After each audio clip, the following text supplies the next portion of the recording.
Hello, I'm Jane Winter. It is my great pleasure to host this segment of the Marin Women's Hall of Fame show.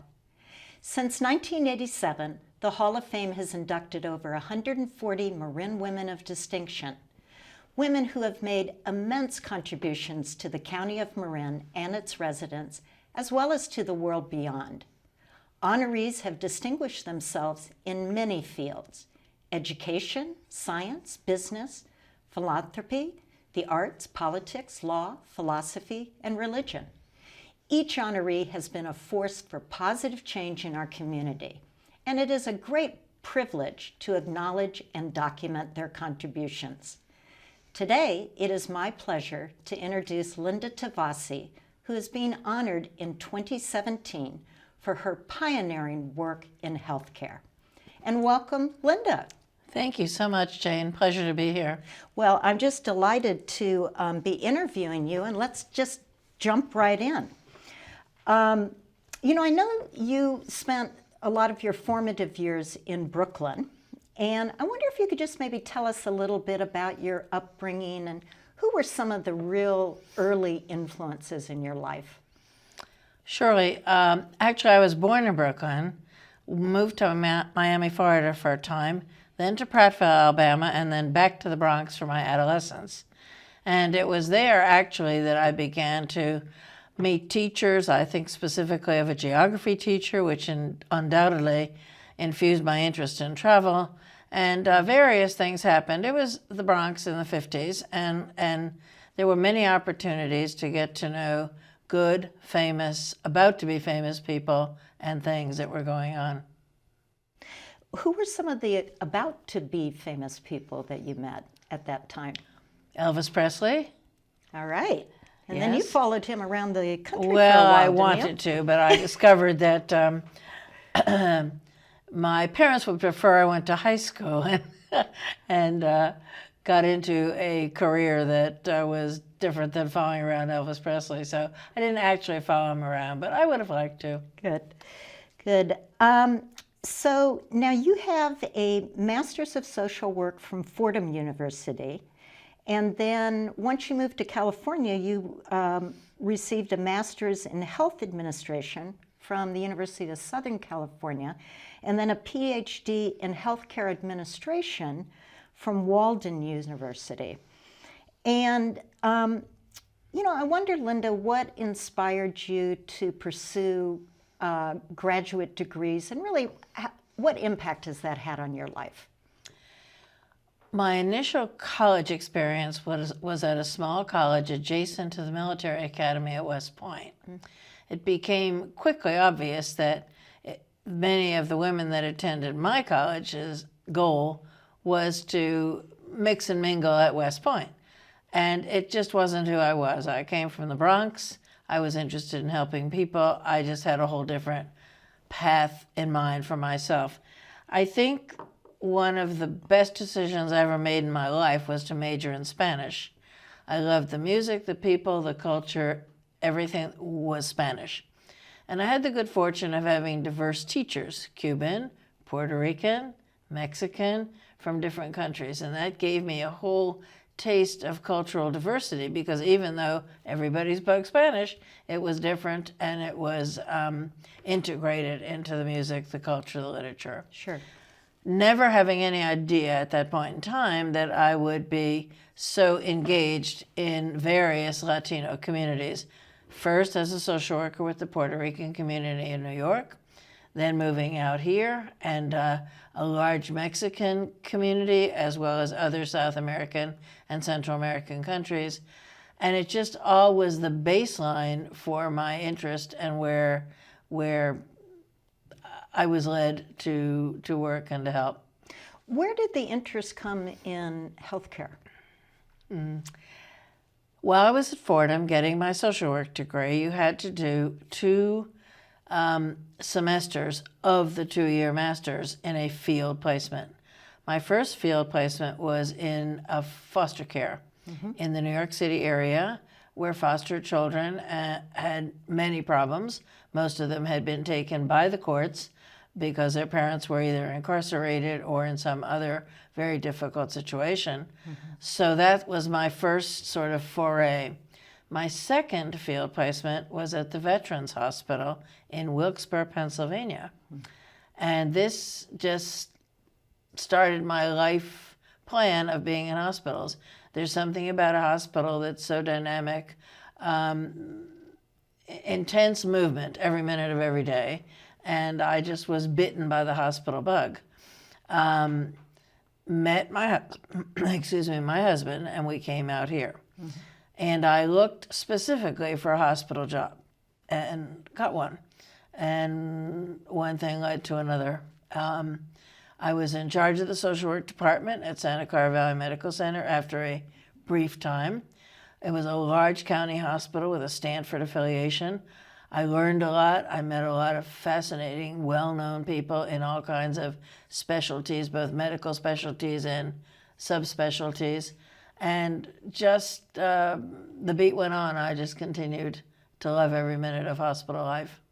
Well, you've had quite a few executive positions in your field, most notably here in Marin County with Marin General and now the Marin Community Clinics. I wonder if you can tell me a little bit about your leadership style and your leadership philosophy that you've developed over the years, because you've been really quite effective in leading change in organizations that you've been connected with. Well, Jane, I'd be less than honest if I didn't tell you some of it was unbelievable luck.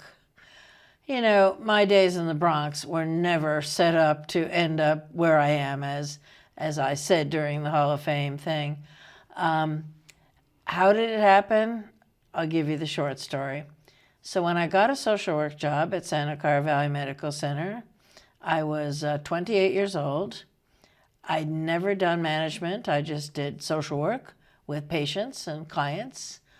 And in that situation, one thing led to another, where many of the departments in the hospital, big place, remember, did not interact, did not work together, did not. The director of the hospital came to me one day and said, "You, my dear, are the social worker. You get these folks to work together and talk to each other." I went to the group of which I was part and said, "You know what? Our director said today we need to do better working together. Let's start." So I set up some subgroups, got the people together who didn't like each other, and I knew that. And pretty soon it started to work out. Cardiology talked to radiology, who talked to the laboratory, and oh, this is good. But I honestly, aside from being a listener to each of their problems, and they each had some, you know, and trying to create communication by example, for one thing, and by, you know, let's have lunch, let's have a get-together, let's talk about all the things that are bothering us, let's do it as a group, let's solve them one by one by one. And I would have to say that's kind of who I am. And pretty soon, when everybody started talking to each other, the people in charge promoted me, and I was no longer a social work director, I was now the assistant director of the hospital. So that's how that sort of happened. Yeah. And what happened since is my former boss at Santa Clara was here the other night for the party and such, and you know, he said to me, and we got along famously, he said, "You know, this is a county hospital. It only knows county stuff. It's a wonderful hospital, but if you want to really advance your career, you need to move."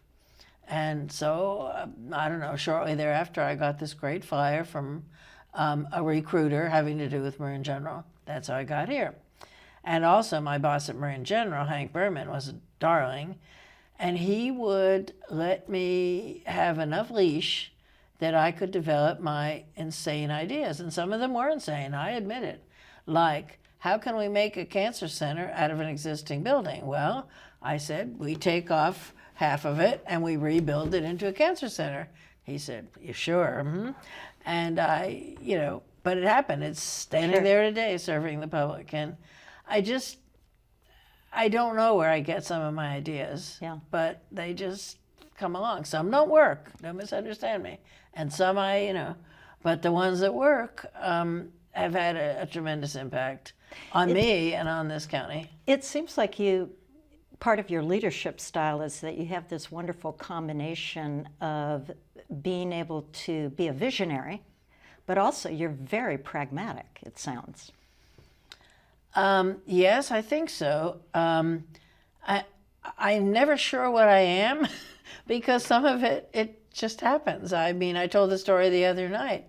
We were building the newest of the old wings, currently at Marin General, and we'd we'd framed out what was to be a kitchen.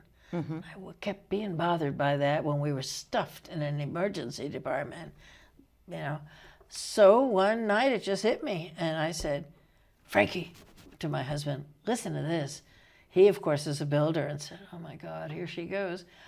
But the reality check was we made an emergency department that functions today out of what was going to be a kitchen for hardly any money. Had we remodeled the old emergency department, we'd still be doing it. And now, of course, they're ready for a new one, and they're getting one, which is great. Oh, that's great. So, what is the accomplishment at Marin General Hospital that you're most proud of? Probably cardiac surgery and the whole cardiovascular program. Mm-hmm. In the day, you had to have backup heart surgery in order to do catheterizations or any type of invasive cardiac procedure. Mm-hmm. We thought maybe we were too small to do cardiac surgery. So a group of physicians, and not the cardiologist by design, and I went on a search and rescue mission. We visited hospitals, small ones, big ones, interviewed surgeons, talked to everybody we could come up with, and determined that we had a geographic area that would support such a program. So we went to our board of directors with our whole plan, the costs, the money, the details. And they said, this is wonderful. We think it would be just great. However, it was going to cost $1 million to buy the instruments and such. And they said, not right now. It was, one of those budget crisis times and all that. And we said, oh my, and everyone was so disappointed. We'd worked so hard and such. And I turned to the doctors that day and I said, you know what? You put all your bridge tolls and all your gas money and all the time you spend wasting your time riding across the bridge to do the procedures, and then we'll have the money. And that's all that's standing in our way. And we did exactly that. We raised the money. The opera company gave a performance for us, and somebody donated a Rolls Royce to us, which we raffled. Mm-hmm. It was like a raggy Rolls Royce, but it was the symbol of it all. Sure. And to this day, 27 years later to be exact, the doctors were very specific about who the heart surgeon would be. Mm-hmm. We convinced him that he'd love it in Marin and he should come, and he did without getting paid. Mm-hmm. It was going to be strictly a fee for service. Sure. And it's been a phenomenal enhancement to the hospital. Oh, that's just great. It does feel like you have this ability to bring people together. And it sounds like you're very strong on communication and getting people to talk to one another so that people come together. It sounds almost like joyfully come together around a project that you're running. So congratulations on that.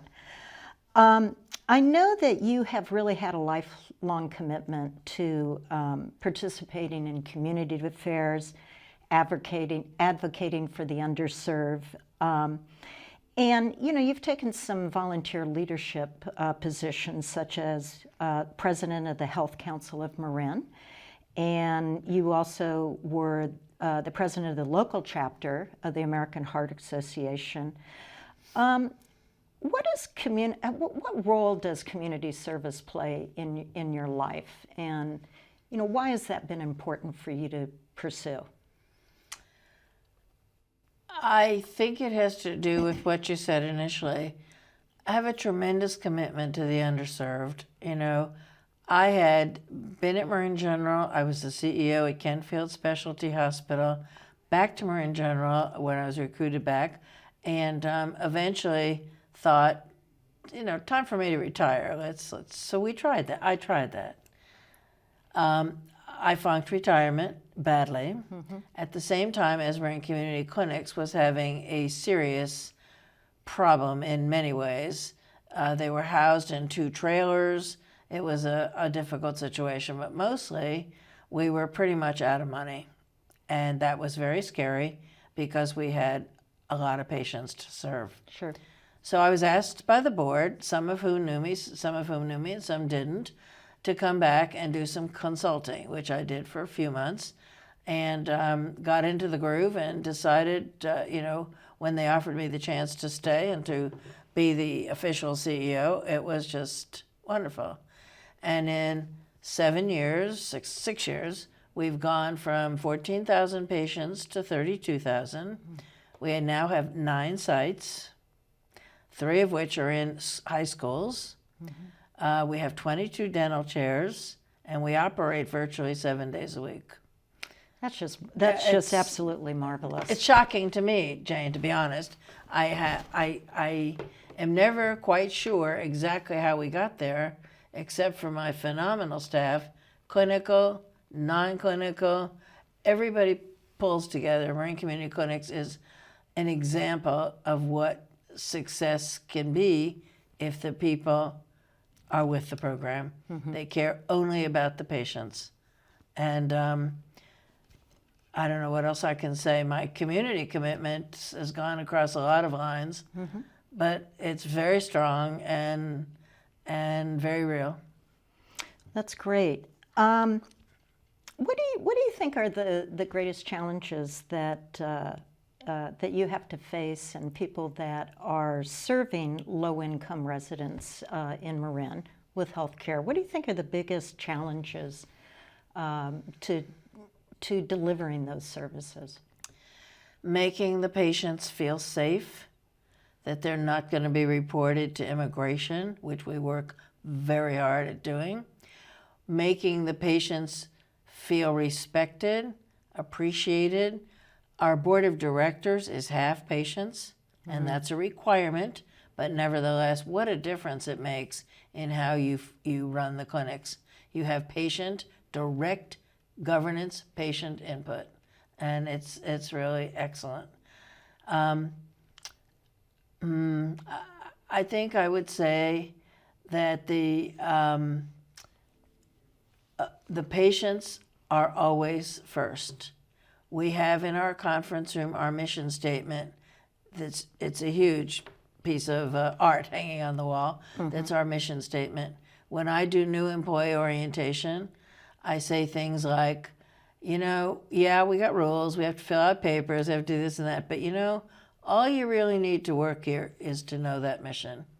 And they do. We have emergency appointments, we have short notice appointments, we have a lot of teaching and education and groups, and it's all because it's the patients that count. Right, so very patient, Very centric. patient-focused. You mentioned this issue about making immigrants feel safe. And I wonder if you could maybe just tell me a little bit more about that. I think our audience would be very interested in that, particularly since this is such a hot topic in today's political climate. Right, and obviously it's become ever hotter as the days and weeks go by. Well, we feel very strongly that people deserve to be served. We don't ask their immigration status. We don't care. Our obligation and our commitment is we take care of everybody, regardless of their ability to pay or their documented or undocumented status. We have an entire team that does outreach and enrollment into Affordable Care Act. We have and other things. When the Affordable Care Act first came out, I'm sorry, Linda, is that a team that's actually going out into the community? They do. Okay. Yep, they do. But also people come to us and we get the best service. They don't have to become patients of ours. That's not the object. The object is to make sure they're getting the right care under the right circumstances. So we're very careful and protective of patients' rights.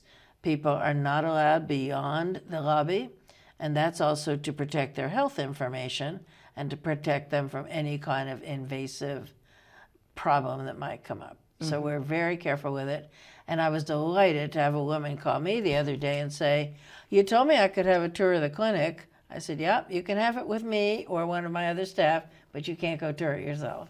Right. And I was delighted that my staff had picked that up and Sure. didn't let it happen. Sure. Well, you've had an interesting and incredible life with much success in your career. I